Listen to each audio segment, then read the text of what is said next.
de paz, que é o despertar de um novo homem nos induz. Te conclama, irmão, de última hora, a ingressar nesta seara de luz. Te conclama, irmão, de última hora, é agora. Boa noite. Desejamos que o amor único de Deus possa nos inspirar nessa noite de hoje, possamos transformar em ações esse pouco que podemos trazer para vocês a respeito da espiritualidade amiga e dessa fusão junto dos profissionais da área de saúde em relação ao entendimento do mecanismo de adoecimento. Sabemos que a humanidade progrediu de uma maneira muito importante na sua parte intelectual, mas a parte moral ainda deixa muito a desejar. E dentro desse contexto da evolução moral, hoje a gente vê, e vamos mostrar através de números, que o mundo está melhorando, apesar do grande esforço da mídia em nos mostrar as dificuldades da humanidade. Veremos que o mundo, na verdade, vem sofrendo um grande aprimoramento e, apesar das dificuldades que o ser humano passa na Terra, nesse planeta de provas e expiações, nós vamos ver que, em relação ao nosso passado, nós já progredimos muito, inclusive moralmente, mas muito precisa ser feito para que possamos progredir a contento e à altura da nossa evolução intelectual. Dentro desse contexto, esse primeiro slide, eu não vou forçar aqui ninguém a raciocinar muito, mas o que a gente vê é que a maioria de nós acredita que a pobreza aumentou mais que 25%. Isso foi feita uma pesquisa e 70% das pessoas acreditavam que a pobreza progrediu dos anos 70 para cá. Então, o que a gente vê, na verdade, é o contrário. A gente vê que em 1990 a gente tinha 12 milhões de crianças falecendo da poliomielite e hoje o que a gente tem é uma redução para metade desse valor. Então a gente vê que conseguimos reduzir a metade a mortalidade causada em torno das crianças, em uma fração muito importante. A gente vê hoje o empoderamento da mulher. Eu peço desculpa dos slides estarem em inglês, mas foi apresentado no Congresso e como o Congresso é um congresso relacionado à medicina, a gente não pode corromper o slide com as suas traduções. Então, eu estou procurando traduzir. Então, o empoderamento da mulher, a gente vê que de 2012 para cá, a gente vê que há um empoderamento muito grande. Esse empoderamento não pode ser confundido com o que a gente está vendo hoje na mídia, em torno de desfilar com um biquíni muito pequeno, ou qualquer coisa desse tipo. O que a gente está querendo passar aqui é que o empoderamento da mulher é medido pelas instituições de saúde no sentido da mulher ter direito ao voto, da mulher ter direito ao trabalho, da mulher ter o direito de decidir se vai engravidar ou não, da mulher ter o direito de decidir qual vai ser o seu parceiro ao longo da vida, enfim, da mulher ter uma presença social, até mesmo opinando sobre como vai ser a sua sociedade e a sociedade de seus filhos e netos. Então, o empoderamento da mulher que a gente vê, envolvendo todos os países, em torno de implantes, injeções, pílulas anticoncepcionais, levando a um empoderamento da mulher, mostrando que o mundo vem ficando mais igualitário, um mundo em que está se dividindo mais o poder junto das mulheres, que não poderia deixar de ser quando pensamos no mundo ideal, no mundo espírita. Aqui a gente vê também a redução dos casos de poliomielite que já foi falado. Nesse outro slide, a gente vê que em 1800 só 10% da população era alfabetizada. A gente vê que em 1900 a gente tinha 25% da população alfabetizada. E agora a gente vê que em 2014 mais de 90% da população foi alfabetizada. Isso mostra para a gente que a gente também está conseguindo evoluir moralmente e levando a alfabetização até as outras pessoas, e as pessoas sendo mais cultas e podendo ler, elas têm mais acesso à qualidade de vida, melhorando assim o nosso planeta. E os conflitos armados, a proporção de pessoas vivendo em pobreza extrema, em 1820, eram 95% de pessoas vivendo em pobreza extrema. Para aqueles que não sabem, pobreza extrema é quando o somatório de todas as pessoas da família dá uma condição financeira que inviabiliza a permanência dela como um ser humano para comprar uma cesta básica. E hoje o que a gente tem? A gente tem cerca de 10% da população mundial vivendo em pobreza extrema. Ainda é muito? Ainda é muito. Mas muito já se fez, já se dividiu um pouco a concentração de riqueza que a gente vinha vendo. E o que a gente observa na mídia é exatamente o contrário, é tentar mostrar para a gente um clima de desilusão, um clima de abandono, um clima de desesperança, principalmente para os jovens. A gente vê o jovem hoje com desesperança, estamos vivendo com uma epidemia de depressão, uma epidemia de suicídio, uma epidemia de busca por drogas de todos os tipos, drogas sintéticas, drogas naturais, e isso é fruto de quê? De não se demonstrar esse tipo de dado, não se demonstrar um norte para essa geração que está vindo. E aí o que a gente tem? Os dados da Organização Mundial de Saúde mostram que dos transtornos de ansiedade e a depressão, a gente tem uma progressão muito grande, principalmente nas pessoas de 15 a 44 anos. Por quê? Por que isso está acontecendo? Estima-se que em 2020 a depressão alcance o segundo lugar entre todas as doenças do mundo. Estamos pertinho de 2020, a gente precisa de melhorar um pouco essa estatística, a gente precisa de conversar sobre isso. E às vezes a gente acha que isso é um problema de países pobres. O que a gente nota? A gente nota que a Inglaterra, em 1957, tinha 52% das pessoas felizes. Hoje a Inglaterra é um país mais rico, mas ela continua com 36% de pessoas felizes. A Inglaterra enriqueceu, mas continua empobrecendo de felicidade. Então isso também mostra para a gente que riqueza não trouxe felicidade para a população. Mais à frente, a gente vai ver que no Brasil o número de mortes por conta de câncer aumentou 31%. Então, quando a gente às vezes vê as pessoas comentarem, parece que o câncer está aumentando entre nós, é verdade, estatisticamente, não é só porque estamos fazendo mais diagnóstico, não é só porque estamos tendo mais métodos para diagnosticar. Parece que num planeta de provas e expiações, o câncer vem vindo como uma forma de um resgate, e é por isso que a gente precisa de entender um pouco mais à frente o que a medicina vai trazer junto do espiritismo. As doenças cardiovasculares são a causa número 1 de morte em todo o mundo e representam 31% das mortes globais. Isso significa que em cada 4 pessoas que encontrarmos, pelo menos teremos aí uma proporção de 1 ou 2 tendo uma patologia cardíaca grave. E mais de 3/4 das mortes por doença cardiovascular ocorrem em países de baixa e média renda. Por quê? Justamente porque as pessoas têm menos acesso a esse tipo de informação que estamos conversando aqui.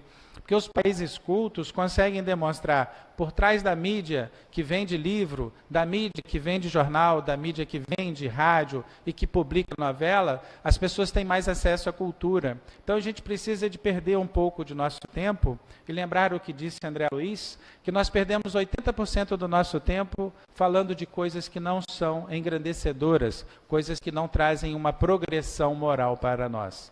Então chegou o momento da gente parar com a maledicência de dizer o que disse o jornal sobre a corrupção ou sobre o abandono do país e lembrar que somos espíritas e precisamos de fazer a nossa luz brilhar, precisamos de contaminar o mundo à nossa volta com esse tipo de informação para podermos assim reduzir esse número de mortes alarmantes. E a gente volta ao nosso passado quando Sócrates, na introdução do Evangelho segundo o Espiritismo, no capítulo 19, conclama: se os médicos fracassam na maior parte das doenças, é porque tratam do corpo sem a alma. E porque, se o todo não se encontra em bom estado, é impossível que a parte, no caso, o corpo ou a alma, estejam bem. Então é preciso que nós lembremos agora que precisamos de tratar o corpo e a alma. E a gente volta ainda ao passado da medicina. A medicina Ayurveda, a medicina dos Vedas, que é a mãe de todas as medicinas, interpretava que a doença, ela iniciava antes de ser percebida. Ainda é a medicina oficial da Índia e hoje ainda é tida como a mãe de todas as medicinas. Na Grécia, nós tivemos também a proposta de mudar o modo de viver. E hoje a gente continua vivendo num mundo capitalista selvagem, no qual muitas vezes a gente não tem tempo para admirar o nascer do sol ou o pôr do sol, ou sentar à mesa com a família e conversar qualquer assunto ameno, qualquer assunto que traga um bem-estar. Por quê? Porque são muitas contas para pagar, são muitos compromissos, é a roupa nova que tem que comprar, é o celular novo que tem que adquirir, enfim, é muita competição, os filhos precisam de estudo e dentro disso a gente esquece de ganhar o patrimônio moral. O patrimônio intelectual tem sido investido, mas o patrimônio moral tem sido deixado para trás. E aí a gente chega em Carl Gustav Jung, em 1928, que novamente faz a sua contribuição para os profissionais da área de saúde e nos lembra da metanoia. A metanoia é a forma de encarar o mundo com as suas vicissitudes, com as suas dificuldades, sem a gente mudar o nosso propósito de vida. E o que a gente muitas vezes faz nos momentos de dificuldade é a gente entrar em desespero, entrar em pânico e se afastar do mundo espiritual. Mais à frente, na década de 70, vemos profissionais da área de saúde trazendo trabalhos científicos sobre doença e espiritualidade. E desde a década de 70 vem havido uma conjunção, está havendo um namoro entre a área da medicina e a área espiritual, seja ela na parte espírita, na parte evangélica, na parte católica, não importa. Nos congressos o que a gente vê são os profissionais da área de saúde de todas as religiões comungando dos seus trabalhos científicos sobre a beleza que é investir no trato moral e espiritual para se recuperar as doenças do corpo. E aí, em 2000, centenas de trabalhos sobre prece intercessória, fé, autocura e religiosidade se multiplicam aos montes, e aí a gente chega no momento atual. Mas vamos voltar mais um pouquinho. A gente lembra aqui Chico Xavier, lembrando que o irmão X costumava dizer que Deus usava o tempo e não a violência para que nós progredíssemos. Então é preciso que entendamos que muitas vezes a gente busca a solução dos problemas de saúde de alguém, da nossa família, ou de parentes, ou pessoas afins, e a gente esquece que o tempo é o melhor remédio que podemos propiciar à nossa população. Então, muitas vezes a gente quer resolver um problema no nosso tempo, mas o tempo de Deus, às vezes, está um pouco mais à frente. E aí, a gente cai no seguinte raciocínio. Devido à separação do binômio corpo-espírito, que aconteceu na Idade Média, por quê? Porque naquela época, todas as pessoas que tinham alguma mediunidade, infelizmente, ou foram queimadas, assassinadas ou torturadas, e como não tiveram descendentes, e sabemos que a mediunidade tem um fator genético associado, houve um atraso na progressão da humanidade. Esse atraso, muitas vezes, vai ser representado pelo momento agora que nós vivemos, dessa aumento da incidência das doenças cerebrovasculares, como Alzheimer, como Parkinson, do câncer, das doenças cardiovasculares, ou seja, nós tratamos muito mal do nosso espírito e agora o corpo reclama um ajuste do nosso perispírito. E a forma de resgatar isso antes que cheguemos ao mundo de regeneração é justamente passar por algumas dificuldades, algumas vicissitudes mais intensas. Isso explica por que estamos passando por esse momento de desacreditação, de desesperança. Então a gente tem que pelo menos procurar sair desse estudo de hoje, entendendo que a humanidade está muito melhor que antes, e que ela tem um grande futuro pela frente, mas que cada um tem que pegar a sua cruz e seguir em frente. Não podemos acreditar no abandono, porque somos governados pelo nosso mestre espiritual Jesus. Essa separação do binômio corpo-espírito trouxe para nós um acelerado progresso científico-tecnológico. Hoje temos nanopartículas, robôs microscópicos que conseguem detectar uma célula com câncer e destruir essa célula. É incrível. Mas dentro disso, nós vemos a nossa progressão moral muito pequena, porque quando a gente olha os homens das cavernas, a gente se comporta da mesma forma. Minha família, minha água, minha comida. E a gente não divide com ninguém. Então a gente precisa de lembrar que essa relação trouxe um empobrecimento na avaliação do paciente, com uma redução na percepção das dimensões biológicas, psicológicas, sociais e espirituais. Muitas vezes aqui o que a gente quer lembrar para vocês e também para os profissionais da área de saúde é que quando a gente vai ao médico e a gente está com uma dor no peito, essa dor no peito ela pode ter uma origem física, mas pode ter uma origem emocional, psicológica ou até espiritual. Mas se não houver uma relação médico-espiritual que permita de você conversar, muitas vezes por uma falta de perdão de um irmão que falhou com você, muitas vezes por uma traição que você sofreu, seja ela amorosa ou seja ela de qualquer forma, vai também trazer uma angústia no peito, vai trazer também uma dor no peito. Então é preciso que a gente comece agora a entender que quando for procurar um profissional da área de saúde, que a gente consiga pensar na dimensão do corpo, mas lembre também de comentar sobre a dimensão espiritual. Vai ajudar o profissional da área de saúde e o profissional da área de saúde também vai ajudar nessa percepção. E com isso a gente vai evitar essa deterioração na relação profissional de saúde, pacientes, que é o momento atual que a gente está vivendo, infelizmente, dentro da área de saúde. E que a gente precisa de resgatar essa medicina antiga para poder fazer um trabalho melhor.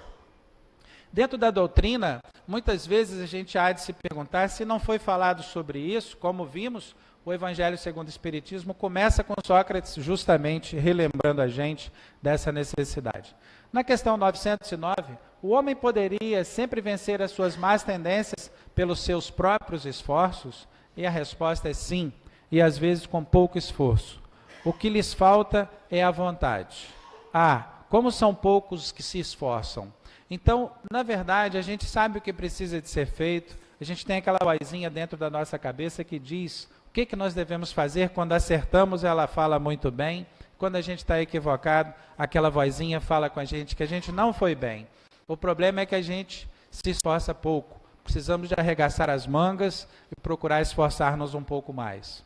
Vamos ver mais à frente a respeito de drogas, o que a Federação Espírita Brasileira, junto da AME Brasil, nos traz. A gente vive um momento atual em que muitas pessoas pensam na liberação da maconha como uma opção ao combate da violência, como uma opção à redução da criminalidade e até mesmo à redução do consumo de drogas.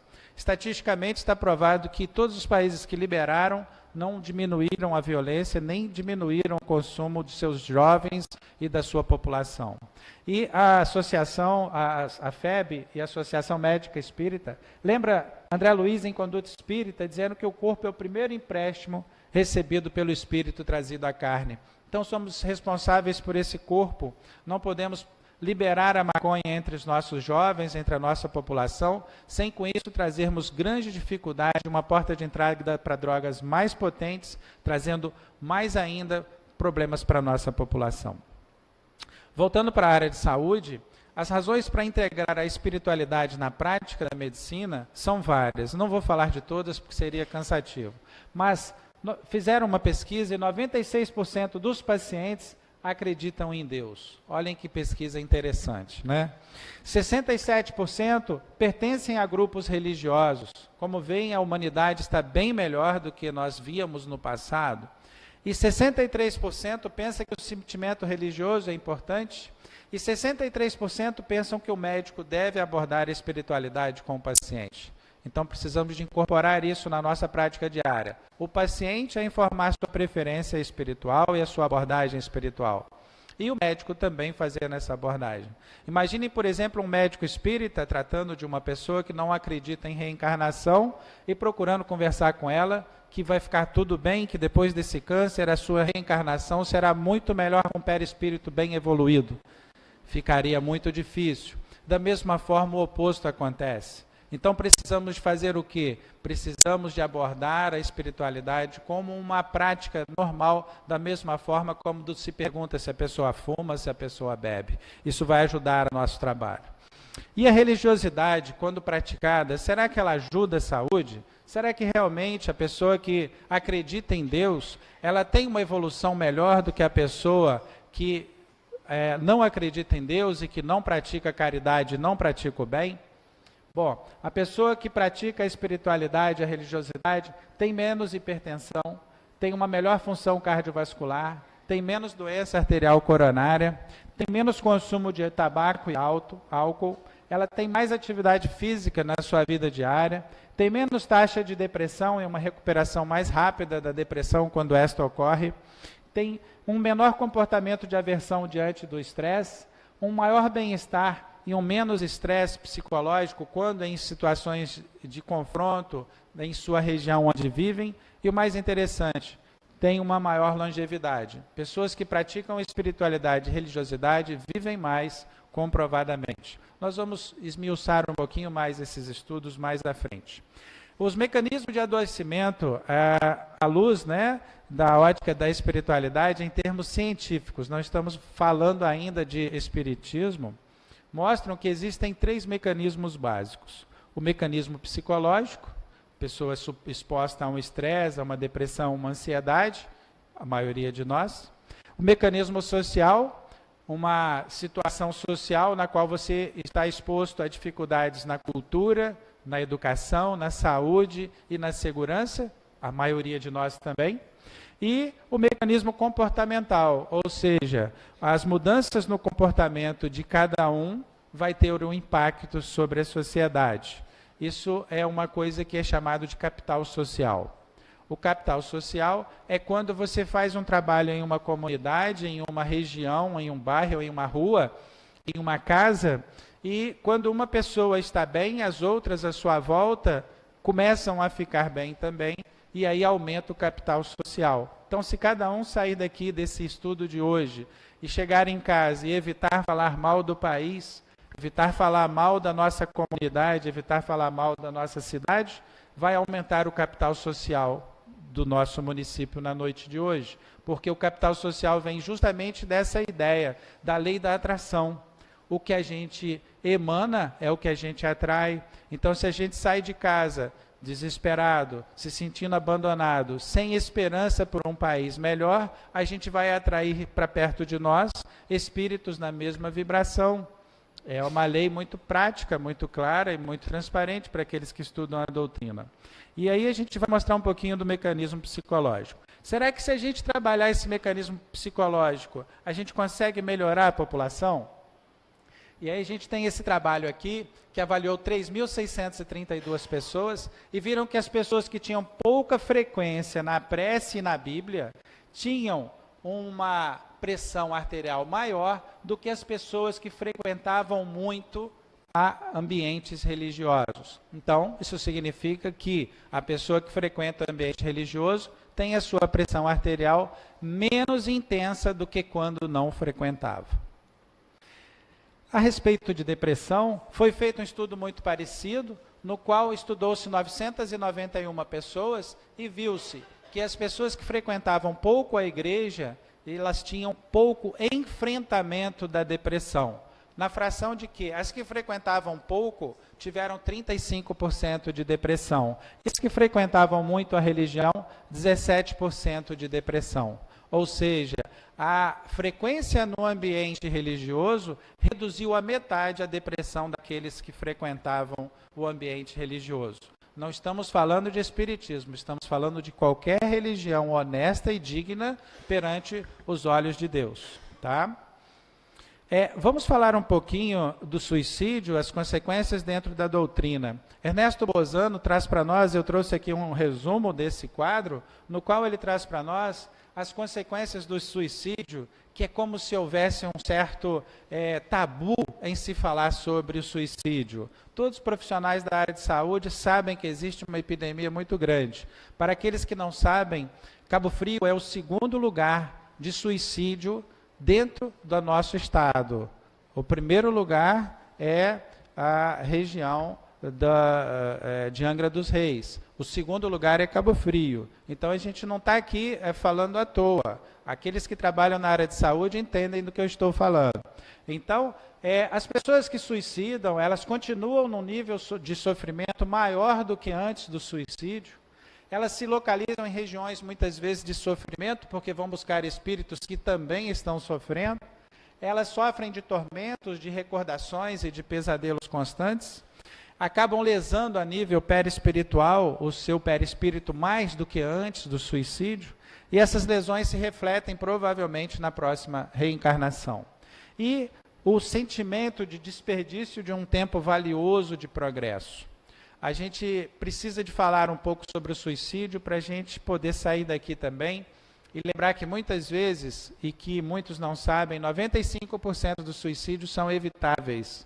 eles fazem parte de uma estatística de que a maioria das pessoas estão avisando que estão deprimidas ou estão avisando que não estão conseguindo encarar o álcool ou a droga ou aquela situação de, vamos dizer, de remorso, e às vezes a gente está com pressa, não tem tempo de dar um ombro amigo, às vezes a gente está com pressa e não tem tempo de conversar, e mais à frente essa pessoa vem a cometer o suicídio.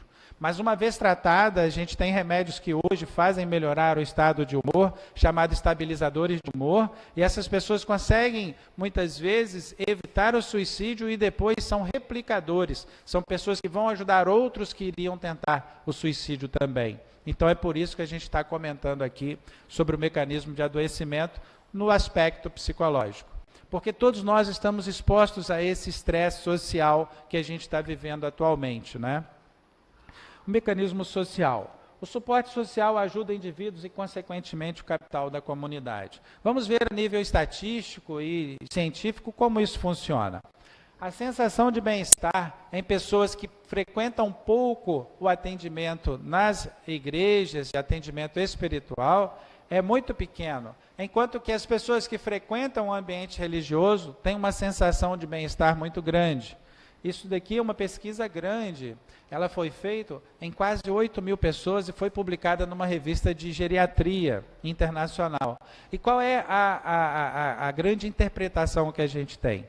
É fácil da gente ver, a gente está voltando agora do carnaval. Esse período que a gente fica longe da casa espírita, a gente fica mais malzinho. Vocês perceberam isso? Não é verdade? A gente fica mais malzinho. Aí a gente volta para a casa espírita, volta a ficar bonzinho de novo.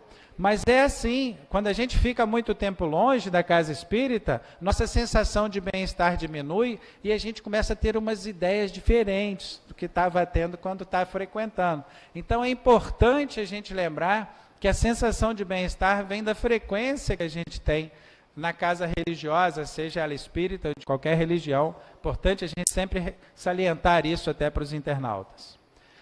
E também foi feito esse trabalho aqui, em que se pesquisou, os pacientes iam ser submetidos à cirurgia cardíaca e eles foram estudados 6 meses após a cirurgia cardíaca. Os que acreditavam em Deus e os que não acreditavam em Deus. E o que se viu foi o que já se esperavam. O que tinha pouca religiosidade, que tinha alta religiosidade, teve uma mortalidade pequena. E os que tinham pouca religiosidade tiveram uma mortalidade muito maior. Então, enquanto morreram 2 religiosos, morreram 10 não religiosos. No mesmo trabalho, do mesmo cirurgião, da mesma equipe cirúrgica, no mesmo acompanhamento. O que isso traz para nós? Traz para nós que quando você vai enfrentar uma cirurgia cardíaca, e você acredita em algo maior, e você acredita em trazer boas vibrações, e você faz uma prece, e você está seguro, é claro que a sua imunidade vai funcionar melhor, é claro que as preces dos seus familiares vão intervir a seu favor, e você vai ter uma assistência espiritual muito melhor do que quando você chega desacreditado de tudo. Então é importante a gente trazer para nossas pessoas, muitas vezes que não são da nossa religião, esse entendimento que isso dá para a gente conversar, independente de se estudar o espiritismo ou não. E o mecanismo comportamental, será que isso também muda o comportamento? Será que isso também é verdade? Ou isso é só uma teoria? O que a gente viu foi o seguinte, esse estudo aqui do cortisol, o cortisol, para aqueles que não sabem, é um hormônio que está relacionado ao estresse. Quando a gente está muito estressado e começa a haver um envelhecimento precoce, o nosso cortisol está muito alto. E a nossa imunidade, quando o cortisol está alto, ela diminui muito, trazendo para nós algumas substâncias inflamatórias, entre elas chamadas interleucinas. E aí foi feito um estudo dosando cortisol e interleucina, antes da prece e após a prece. E o que se viu?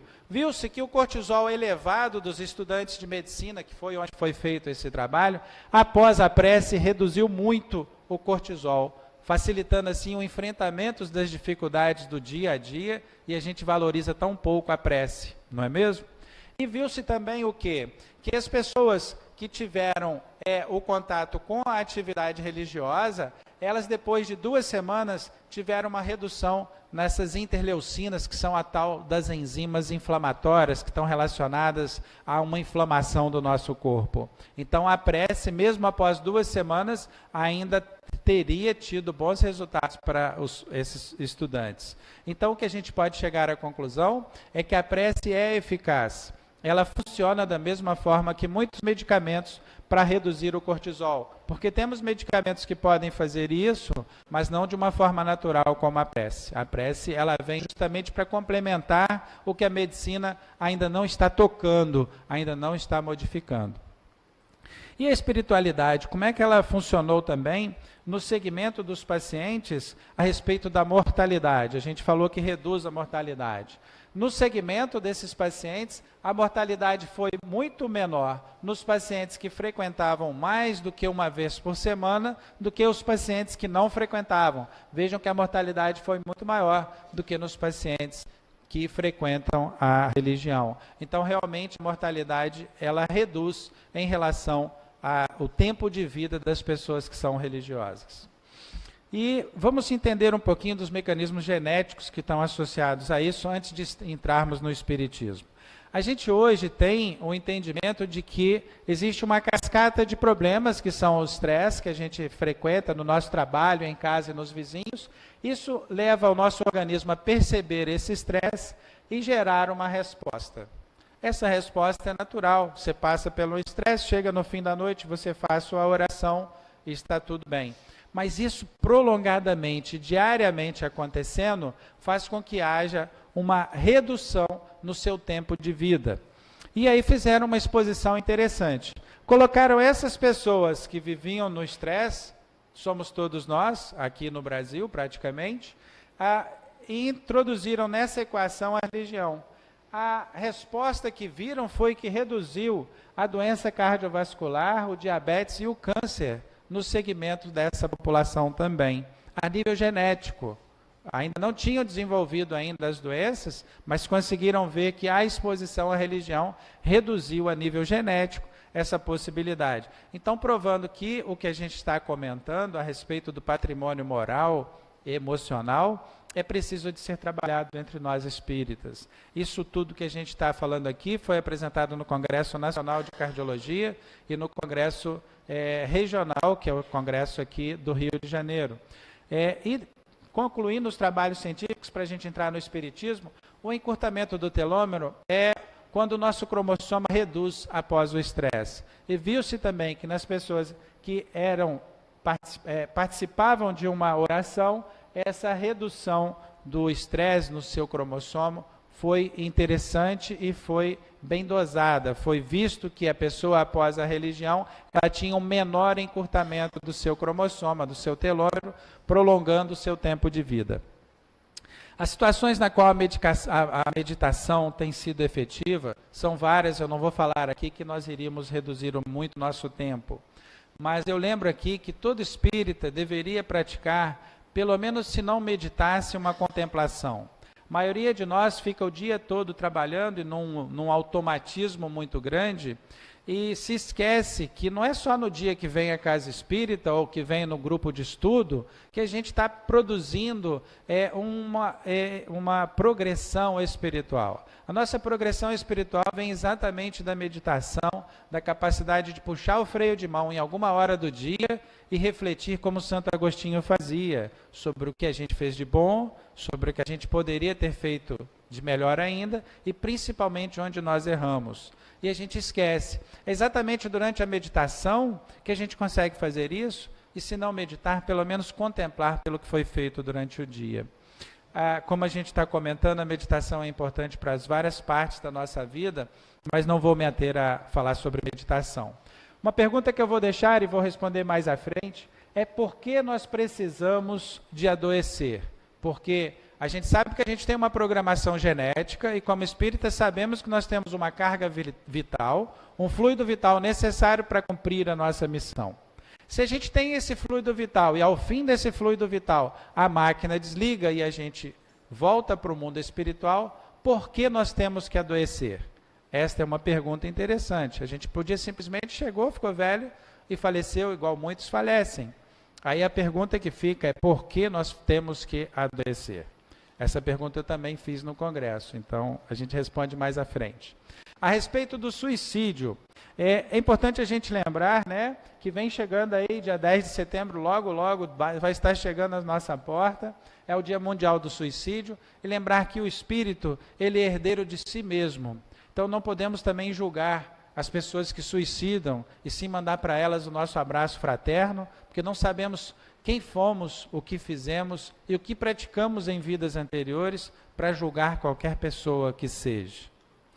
As sugestões que nós temos para tentar ajudar as pessoas que estão adoecendo por esse processo que nós mesmos criamos e precisamos, dentro desse processo, aprender a melhorar a coletividade, seria a busca do autoconhecimento com auxílio de psicólogos, psiquiatras, os esportes, a qualidade de vida e a alimentação, porque pecamos muito também na nossa alimentação.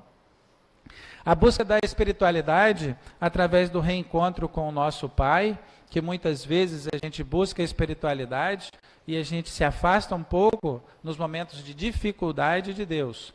A gente consegue orar quando está bem, mas quando a gente está vivendo uma tempestade emocional, primeiro a gente se desespera para depois se aproximar do nosso guia espiritual e para depois fazer as pazes com Deus. E desenvolver humildade para aceitar a vida como nos traz, flexibilidade para a gente poder continuar em frente e, fundamentalmente, a fé para a gente poder conseguir superar e entender que se hoje nós estamos passando por alguma prova, é porque nós precisamos dela para progredir. Muitas vezes eu vejo amigos de jornada fazendo nas suas orações pedidos materiais, que se resolva um problema material, ou que se resolva um problema que seja de ordem dos homens. A gente deve orar para Deus e pedir pelos problemas de Deus, força para lutar, sabedoria para contornar os obstáculos, objetividade no nosso dia a dia, para a gente ter foco e entender que mais à frente existe um mundo bom, um mundo com mais esperança, um planeta em regeneração, mais feliz aguarda para nós, e assim a gente continuar nossa jornada. O tratamento energético, como passe magnético, homeopatia, acupuntura, prece, água fluidificada, auxiliam na recuperação, mas de forma temporária. A gente muitas vezes vem à casa espírita e bebe água fluidificada e recebe o passe e se esquece que aquele restabelecimento perispiritual é temporário. A nossa mente vai continuar fabricando todas as dificuldades que a gente causou nesta encarnação, mas principalmente que causamos anteriormente em encarnações anteriores. Então, a harmonização será duradoura e afetará os centros de força se houver uma reforma íntima nos nossos sentimentos. Se a gente entender que a nossa moral e os nossos hábitos precisam de ser modificados. Mas Jesus já havia falado sobre isso. Jesus deixou bem claro que devemos amar a nós próprios e aos outros, assim como nós nos amamos. E muitas vezes a gente para pensar e a gente vê que o nosso pensamento está torturando o nosso corpo. O nosso pensamento está torturando todos que se aproximam de nós através da nossa forma de agir e de pensar. No Evangelho temos uma prece muito importante, na página 121, no capítulo 8. Meu Pai, curai-me, mas fazei que minha alma doente seja curada antes das enfermidades do meu corpo. Que minha carne seja castigada, se preciso for, para que minha alma se eleve até vós, com a brancura que tinha quando a criastes. Então essa prece fala por si quando a gente tem um parente nosso com Alzheimer, um parente nosso com câncer, um parente nosso, jovem ainda, no útero da mãe com câncer. Como explicar isso fora da doutrina espírita? Seria impossível explicar como um neném ainda no útero de uma mãe pode ser vítima de um câncer se a gente não acreditar em reencarnação, se a gente não acreditar que ela está precisando de passar por aquela dificuldade, que os profissionais da área de saúde precisam de passar por aquele momento, pelos vizinhos, pela pessoa do táxi, pela pessoa que fica conhecendo aquele quadro dramático de entendimento de que existe um mundo espiritual e que esse mundo espiritual está em constante contato conosco. E a cura das doenças? Como é que a gente pode entender esses 3 pontos básicos que são as curas ou também tidas como autocuras? Através da fé, através do autoconhecimento e da resignação. A ação terapêutica da fé. A fé, para que possamos desenvolver essa fé, precisamos de acreditar em nós e em Deus e mudarmos a nossa atitude perante a doença. Temos que vê-la como um obstáculo que temos que ultrapassar, porque a cura através da fé vai ser feita em nós, por nós mesmos. E o que nós temos mania de falar? Que aconteceu depois que a minha mãe faleceu, aconteceu depois que fulano separou de mim, aconteceu depois que meu filho mudou e eu não vejo mais meus netos, aconteceu depois que eu perdi tudo que eu tinha. Na verdade, é a fé que vai te mostrar que esse obstáculo veio para te fazer crescer. Como vemos quando Paulo, vítima de todas as suas atrocidades para Estevão, arregaçou as mangas e ao invés de pensar no que fez, teve fé e se tornou o grande apóstolo dos gentios como conhecemos. Imaginem se Pedro, depois de ter negado Jesus 3 vezes, tivesse desanimado, entrado em depressão, hoje não estaríamos falando sobre a parte do cristianismo redivivo. Então é importante a gente ter essa fé. O autoconhecimento, querer ficar curado e não atribuir aos outros a responsabilidade pelo processo de cura. O meu Salvador sou eu.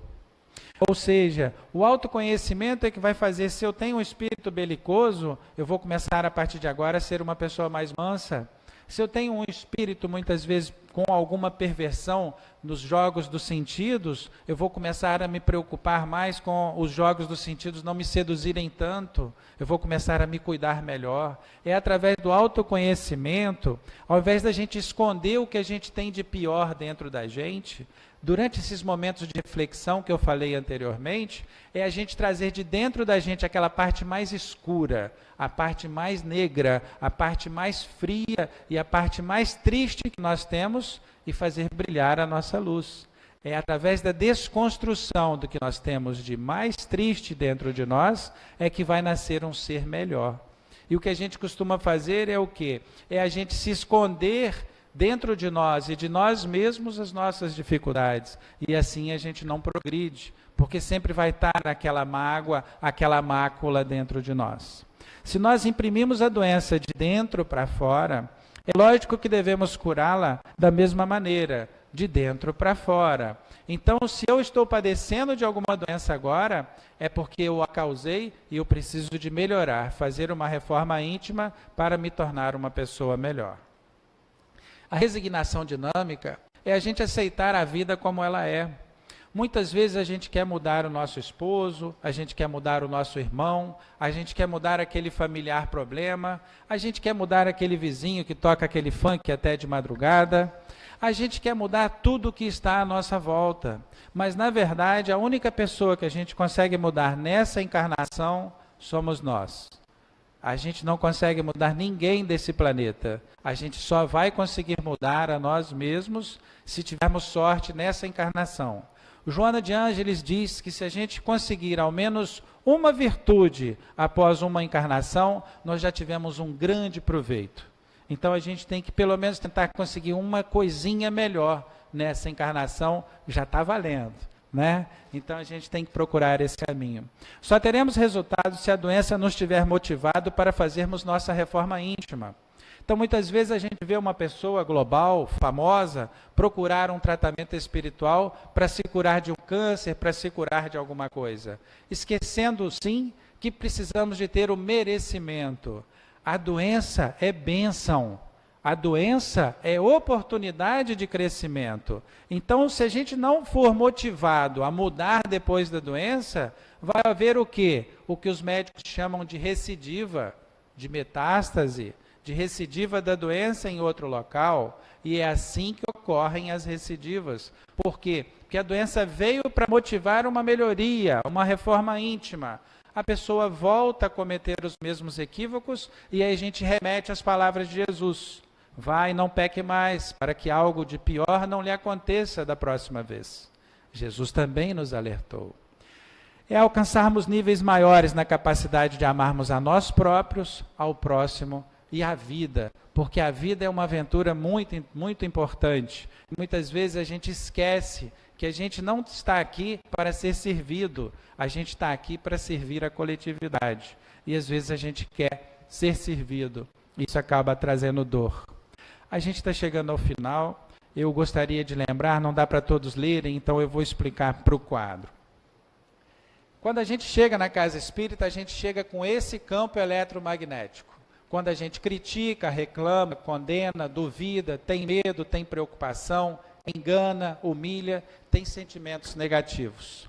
E quando a gente sai da casa espírita, a gente para de criticar, de reclamar, de condenar, começa a pedir desculpa, começa a perdoar, começa a agradecer, começa a amar sem esperar nada em troca, e aí a gente sai com o nosso campo eletromagnético harmônico, os nossos centros de força funcionando em harmonia e em perfeição, e é assim que eu desejo que vocês terminem a noite de hoje. A gente vai concluir citando Carlos Drummond de Andrade, e dizendo que a cada dia que vivo, mais me convenço de que o desperdício da vida está no amor que não damos, nas forças que não usamos, na prudência egoísta que nada arrisca e que, esquivando-se do sofrimento, perdemos também a felicidade.